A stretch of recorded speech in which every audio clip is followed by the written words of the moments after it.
Et nous allons donc dire que le Coran de Hafsa, il est diffère avec celui d'aujourd'hui. Et ça, c'est une chose qui est écrite dans le Ibn Abu Daoud, dans le Kitab al-Masahif, à la page 85-87. Alors, lorsque je dis les nombres de pages, certains m'ont dit, mais on ne les trouve pas exactement à la page que vous dites. Ça dépend des versions qui ont été publiées.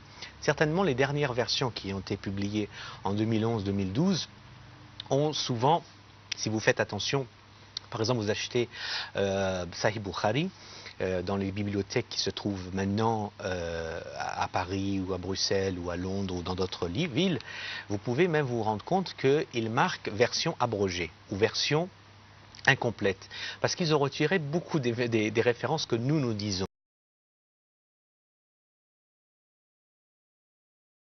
Donc ils se sentent très touchés, ils savent très bien que beaucoup de choses qui est sahih, normalement qu'on parle de sahih Bukhari, c'est-à-dire que toutes les références qu'ils ont, ça doit être sahih, mais ils les ont retirées.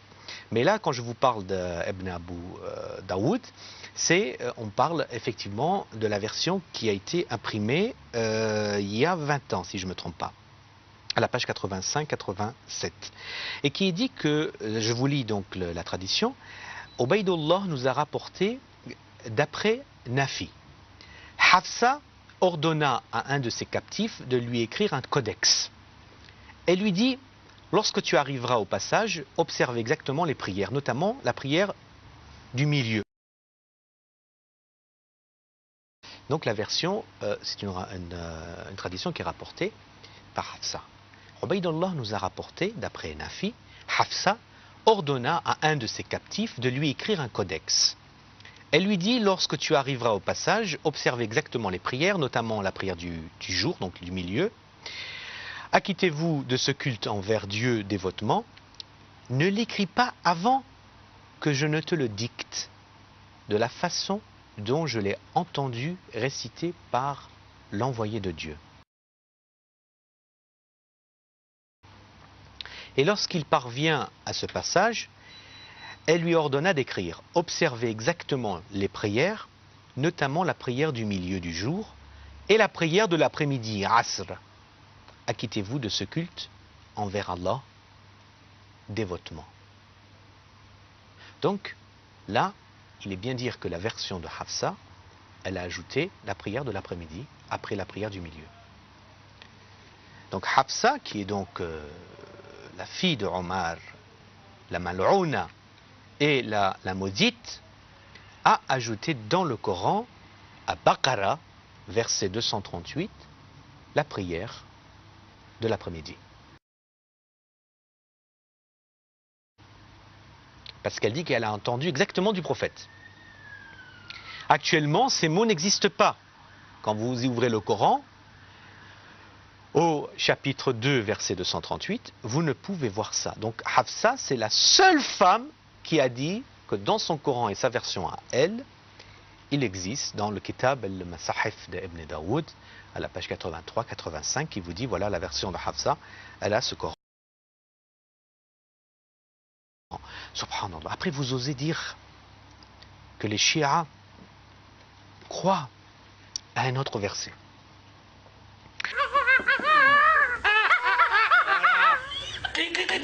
Donc rapidement sur Omar ibn Khattab, je voudrais juste dire, Omar ibn Khattab, il avait dit dans Sahih al-Bukhari, donc le volume 9 et page 212, il avait dit donc s'il n'avait pas peur que les gens disent qu'Omar il a rajouté, il aurait rajouté en fait le verset de la lapidation de ses propres mains dans le Coran. Donc d'abord on voit qu'il fait taqiyya, et deuxième chose, on demande au Bakri, donc à Omar ibn Khattab, lui-même, il aurait, si il n'avait pas peur, de toute façon, il aurait rajouté des choses dans le Coran. Donc il aurait falsifié lui-même de ses propres mains le Coran. Déjà là, il falsifie de sa propre bouche le Coran. Et je voudrais revenir sur, vous avez parlé du Coran de Hafsa.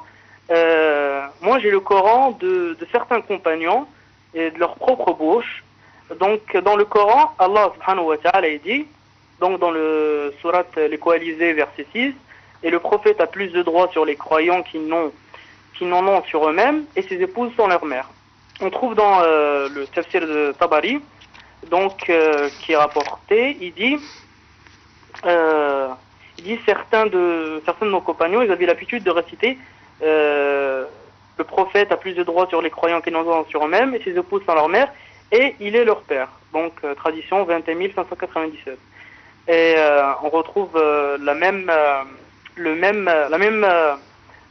tradition, mais en plus complète, en plus détaillée, dans Tafsir Dar al-Mansour. Donc on trouve, selon plusieurs muhaddithines, selon plusieurs rapporteurs, pardon, de Omar, puisque là, ça vient de Omar. Omar, il y avait un jeune homme qui est passé à côté de lui et qui lisait dans son mushaf, le prophète est plus proche, donc il a plus de droits qu'ils n'ont sur eux-mêmes. Et là, il rajoute, et il est leur père. Et là, Omar, il dit, qu'est-ce que c'est que ça? Est-ce que tu peux m'expliquer? Le jeune homme, il a dit, c'est exactement en arabe, c'est le mushaf de Ubayd ibn Ka'b. Il dit vraiment c'est le mushaf de Ubayd ibn Ka'b. Et là Omar il est parti voir le compagnon Ibn Ka'b et lui a demandé sur cet ajout et Ibn Ka'b, moi j'étais occupé dans le Coran et vous étiez occupé avec le commerce et tout ce qui concerne le commerce.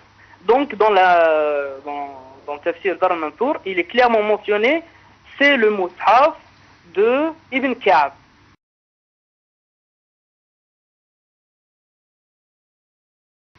Donc là, on est en train de poser la question au Bakri, où est-ce qu'il est ce mushaf? Bah, allez, où est-ce qu'il est? Puisque ça, c'est bien après le martyre du prophète Mohammed sallallahu alayhi wa sallam. Et on retrouve la même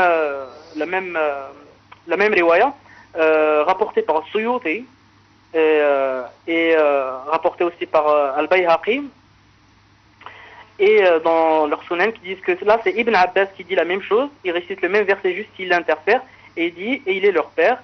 Et donc là on demande là au Bakri où est-ce qu'il est ce mushaf de Ibn Ka'b.